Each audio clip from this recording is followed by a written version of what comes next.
شروع اللہ کے نام سے جو نہایت مہربان اور رحم فرمانے والا ہے۔ السلام علیکم معزز دوستو، میرا نام ہے محمد عاصم اور آپ لوگ دیکھ رہے ہیں دا عاصم وائس۔ معزز دوستو، ابن ابی حاتم میں ہے کہ حضرت ابراہیم علیہ السلام کی یہ عادت تھی کہ وہ مہمانوں کے ساتھ کھانا کھاتے تھے۔ ایک دن آپ مہمانوں کی جستجو میں نکلے مگر کوئی نہ ملا اور پھر واپس گھر آ گئے۔ گھر میں داخل ہوتے ہی دیکھا کہ ایک شخص کھڑا ہوا ہے تو حضرت ابراہیم علیہ السلام نے ان سے پوچھا، اے اللہ کے بندے، تجھے میرے گھر میں آنے کی اجازت کس نے دی؟ اس پر اس شخص نے کہا، اس مکان کے حقیقی مالک نے۔ تو حضرت ابراہیم علیہ السلام نے ان سے پھر پوچھا، تم کون ہو؟ اس شخص نے کہا کہ میں ملک الموت ہوں، مجھے اللہ تعالیٰ نے اپنے ایک بندے کے پاس اس لیے بھیجا ہے کہ میں اسے یہ بشارت سنا دوں کہ خدا نے اسے اپنا خلیل کر لیا ہے۔ یہ سن کر حضرت ابراہیم علیہ السلام نے کہا، پھر تو مجھے بھی ضرور بتائیے کہ وہ بزرگ شخص کون ہے۔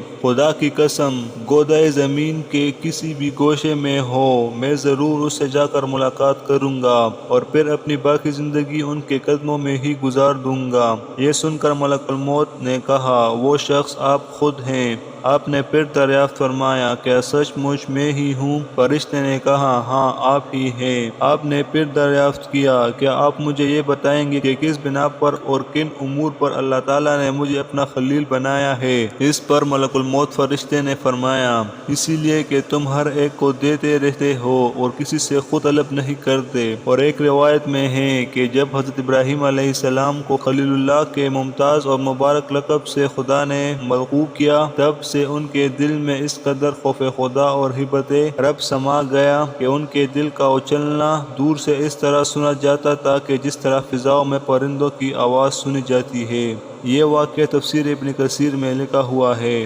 معزز دوستو، اسی طرح کے اور اسلامی واقعات سننے کے لیے ہمارے چینل کو سبسکرائب کریں، اور اگر آپ کو یہ ویڈیو پسند آئی ہو تو اس ویڈیو کو لائک کریں اور اپنے دوستوں کے ساتھ بھی شیئر کریں۔ تو ملتے ہیں اپنے اگلی ویڈیو میں، تب تک کے لیے اللہ حافظ۔